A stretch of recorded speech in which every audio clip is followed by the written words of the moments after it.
दोस्तों नमस्कार। आप देख रहे हैं जागरण टाइम्स न्यूज़ चैनल। बात शुरू करने के पहले आपसे वही गुजारिश करनी है, निवेदन करना है, अपील करनी है कि आप हमारे इस YouTube चैनल को लाइक करें, हमें जो है इसको सब्सक्राइब करें और इसकी घंटी दबाएं ताकि जो भी हम नया वीडियो डालें उसका नोटिफिकेशन आप तक पहुंच जाया करे। और कमेंट बॉक्स में कमेंट जरूर लिखें। आपका ये जो है आपका ये सहयोग हमारे अंदर नई ऊर्जा का संचार करता है, हमारा उत्साह बढ़ाता है, हमारा मनोबल बढ़ाता है और हमें अपने चैनल को और ज़्यादा बेहतर बनाने के लिए प्रेरित करता है। वरुण गांधी बहुत भड़के हुए तो बहुत पहले से है, लेकिन आज उन्होंने फिर पीलीभीत में एक जनसभा में अपनी पार्टी के नेतृत्व पर जबरदस्त प्रहार किए। उन्होंने कहा कि जय श्री राम और भारत माता की जय के नारों से कोई काम चलने वाला नहीं है, जो ठोस कुछ फैसले लेने होंगे। जय श्री राम के आप नारे लगाते हैं तो मैं भी भगवान राम का भक्त हूँ, मेरे आराध्य है, मैं हनुमान जी का भी भक्त हूँ, मैं भारत माता का भी मैं बहुत आदर करता हूँ। लेकिन राजनीति एक अलग चीज़ है कि वो नारों से काम नहीं करता। जो बुनियादी मुद्दे हैं नारों से काम चलने वाला नहीं है। बुनियादी जो समस्याएं हैं उनको हल करने के लिए सरकार को ठोस कदम उठाने चाहिए। उन जो वास्तविक समस्याएं हैं उनके निराकरण के लिए अगर सरकार कोई प्रयास नहीं करती है और केवल नारे लगाती रहती है, केवल ये भावनात्मक नारों से अपना जो है मतलब साधना चाहती, तो इसमें सफलता मिलने वाली नहीं। उन्होंने जो मुफ्त राशन योजना का भी मजाक उड़ाया और एक शेर पढ़ दिया इसको लेकर। उन्होंने कहा मुफ्त राशन योजना एक छलावा है, ये जो समस्याएं हल नहीं कर पा रहे उससे जो है या समस्याएं हल नहीं करना चाहते उसके कारण जो है उससे ध्यान भटकाने के लिए वो उस जिम्मेदारी से अपने आप को बरी करने के लिए ये मुफ्त अनाज बांटने का ये काम करते हैं, ये कहिए। और काफ़ी जब से उन्हें उत्तर प्रदेश में जब वो अपने आप को मुख्यमंत्री की दौड़ में शामिल समझते थे 2017 के चुनाव में, लेकिन 2017 के चुनाव के बाद कई नामों पर, योगी के आने के पहले कई नामों पर विचार हुआ, लेकिन उनमें वरुण गांधी के नाम को कहीं कोई तरजीह नहीं दी गई। इस उपेक्षा से वो बहुत आहत हुए, जबकि वो अपने आप को दावेदार समझ रहे थे। वो पहले से 2012 से तैयारी कर रहे थे कि भारतीय जनता पार्टी को जो मौका अगर मिलेगा तो भारतीय जनता पार्टी से उन्हें ही मुख्यमंत्री बनने का अवसर मिले। तो उन्होंने इसके लिए जितना काम किया, जितनी मेहनत की, वो भारतीय जनता पार्टी के नेतृत्व में सब जाया कर दी। उनके नाम पर विचार तक करने की ज़रूरत नहीं समझी। और ऐसा क्यों हुआ? क्योंकि जो मोदी जी हैं, प्रधानमंत्री मोदी जी, वो एक उन लोगों से चिढ़ते हैं जिनकी कोई मजबूत खानदानी पृष्ठभूमि है। और ख़ास तौर से उन्हें नेहरू गांधी परिवार से तो चिढ़ है ही, तो भले ही सोनिया गांधी और मेनका गांधी के बीच में, जेठानी और देवरानी के बीच में कितनी अदावत रही हो, उस समय तक भले ही अपनी जो है ताई के प्रति और अपने जो है चचेरे भाई राहुल गांधी और बहन प्रियंका गांधी के प्रति उनके मन में चाहे जितनी कटता रही हो, लेकिन वो उन्होंने जो उसूल है कि वो खानदानी आदमी जिनकी खानदानी पहचान बनी हुई है, ऐसे लोगों को मिटा के और बिल्कुल नए लोगों को, नए चेहरों को सामने लाएंगे। तो इसके तहत उन्होंने जो है वरुण गांधी को इस योग्य नहीं समझा कि उनके नाम पर वो विचार कर सके। भले उन्होंने कितनी भी तैयारी की हो, इसके लिए मुसलमानों के खिलाफ एक बड़ा खतरनाक बयान दिया था ताकि एक बड़े हिंदू चेहरे के रूप में वो अपने आप को एक बड़े हिंदू ब्रांड के रूप में स्थापित कर सकते हैं। तो ये सब कुछ बेकार हुआ, इसलिए उनका इस राजनीति से भी उनका मोह भंग हुआ। और अकेला यही नहीं, अभी भी ये सिलसिला चल रहा है।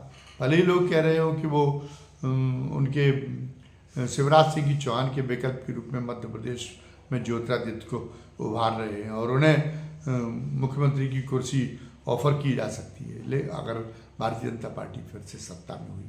लेकिन ऐसा लगता नहीं है। जो उनका जो अभी तक का जो उनके जो उसूल हैं मोदी जी के, कि वो खानदानी पहचान वाले लोगों को वो ये राजवंशों से भी उसी सीमा तक रखना चाहते। वो बस सरोकार कि बस एक थोड़ा सांसद और विधायक बनाने तक तो उनको सब है, लेकिन इसके आगे कोई अपनी मंत्रिमंडल की एक टीम का मेंबर भी बना सकते हैं, लेकिन वो जो है उसके आगे वो मुख्यमंत्री और मंत्री एक नेता के रूप में उसका चेहरा बनाना कि खानदानी पहचान वालों का उन्हें कतई मंजूर नहीं है। और इसी सिद्धांत के तहत वो वहाँ पे भी वसुंधरा राजे के लिए भी एडामेंट हो चुकी है राजस्थान में, कि अगर राजस्थान में भारतीय जनता पार्टी सत्ता में आती है तो उनको जो है भारतीय जनता पार्टी को तो सत्ता में आने पे और उनको जो है वसुंधरा राजे को मौका नहीं देंगी। और वसुंधरा राजे भी इस बात को समझ चुकी हैं और कहा यह जा रहा है कि वसुंधरा राजे ने जहाँ जहाँ उनके टिकट हुए, जो हाँ उनके क्षेत्र हैं वहाँ तो उन्होंने मेहनत की, लेकिन अन्य जगह पर उन्होंने जो है पार्टी के साथ सहयोग नहीं किया, या कहीं उन्होंने ऐसे संकेत दिए अपने समर्थकों को कि वो एक तरह से माना जा सकता है कि उन्होंने पार्टी कि उन्होंने कहीं विरोधी पार्टी को, कांग्रेस को कहीं ना कहीं ताकत दे दी इस चढ़ में कि उन्होंने देखा मुझे तो बनना ही नहीं, तो वो केवल अपनी परवाह कर रहे हैं। लेकिन फिर भी अब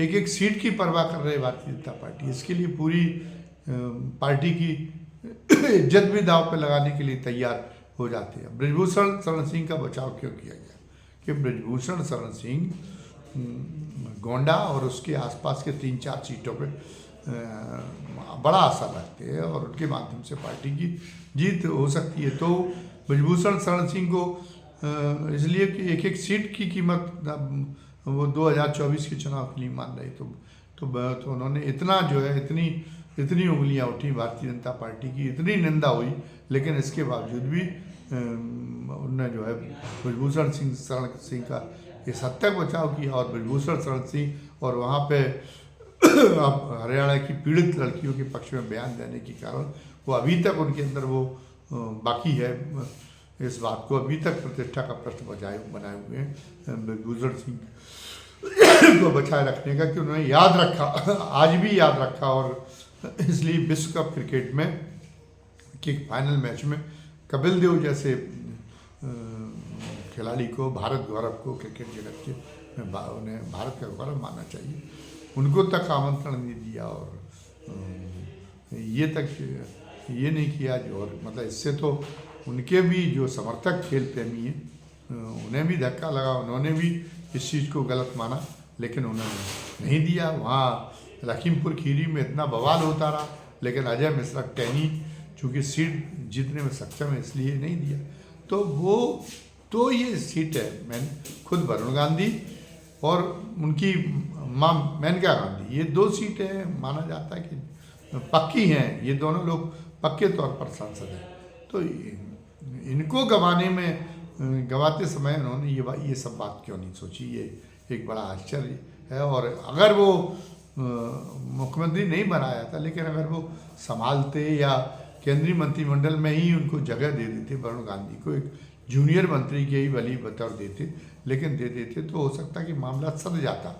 लेकिन उन्होंने वरुण गांधी को साधने की कोई कोशिश नहीं की और अब मामला निर्णायक बिंदु पर पहुंच चुका है। वरुण गांधी के भी सदने की कोई जो है उम्मीद अब बची नहीं है, क्योंकि वरुण गांधी ने भी अपने आप में वो जो हिंदू ब्रांड वाली छवि थी वो उसको पूरी तरह से बदल दिया है और अब वो एक धर्मनिरपेक्ष कलेवर में नज़र आते हैं। और इस बीच में उन्होंने दूसरी पार्टियों की ओर भी झांकना शुरू कर दिया है। वो समाजवादी पार्टी के अंदर भी उनकी कहीं ना कहीं बात चल रही है कि वो समाजवादी पार्टी से उम्मीदवार हो सकते हैं। इसके अलावा उन्होंने वहाँ पे केदारनाथ में अपने चचेरे भाई वरुण गांधी से मुलाकात की। बड़ी स्नेहिल मुलाकात हुई और उससे ये अटकलें तेज हो गई कि वरुण गांधी कांग्रेस में आ सकते हैं और कांग्रेस उनको हाथों हाथ ले सकती है, क्योंकि कांग्रेस को उत्तर प्रदेश में एक बड़े चेहरे की ज़रूरत है जो उसका एक अभाव महसूस कर रहे हैं। तो वो सारे जो पारिवारिक झगड़े हैं, सारी व्यक्तिगत बातें हैं, वो भूल के और राहुल गांधी अब उनको अपना सकते हैं। भले ही कुछ ही दिन पहले उन्होंने कहा हो कि राहुल गांधी को लेने में ये जताया हो कि उनको उनकी दिक्कत होगी, क्योंकि जो उनके जो विचार रहे हैं वो धर्मनिरपेक्ष विचारधारा के लिए वो असहज हैं। तो इसलिए, लेकिन राजनीति में कोई बात स्थायी नहीं होती। तो अब अगर वरुण गांधी को उत्तर प्रदेश में अभी डूबते को तिनके का सारे की तरह वो खोज रहे हैं कि उत्तर प्रदेश में एक फिर सम्मानजनक स्थिति हासिल कर ले, तो उसमें वरुण गांधी अगर उनके साथ आ जाते हैं तो अब वो हमारे ख्याल में अब इस समय पे वो इसके लिए तैयार है। वो करो और मरो की लड़ाई है 2024 के बाद में। अगर 2024 में कांग्रेस कुछ नहीं कर पाती, अगर नरेंद्र मोदी के लिए एक बड़ी चुनौती पैदा नहीं कर पाती, नरेंद्र मोदी को सत्ता से अपदस्थ नहीं कर पाती, और सत्ता से अपदस्थ न कर पाए तो कम से कम उनको अगर जो है वो अपने दम पे बहुमत के लिए तो लाचार कर ही दे। अगर इतना भी नहीं कर पाती तो उसका एक भविष्य डूब जाएगा।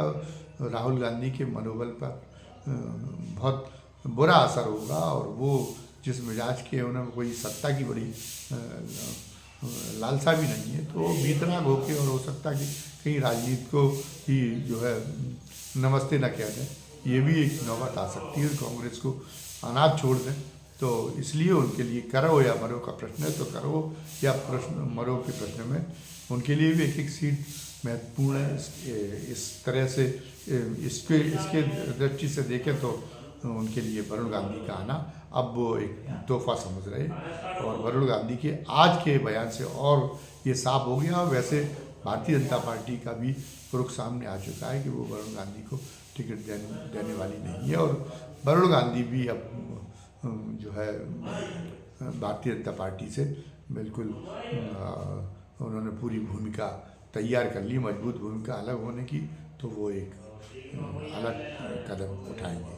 अपनी बात ख़त्म करने के पहले फिर आपसे गुजारिश करनी है कि आप हमारे चैनल को उत्साहित करने के लिए, हमारा मनोबल बढ़ाने के लिए, हमारी हौसला अफजाई करने के लिए हमारे चैनल को अनिवार्य रूप से सब्सक्राइब करें, बेल आइकन दबाएं, और जो है लाइक करें, और कमेंट बॉक्स में कमेंट भी जरूर लिखें।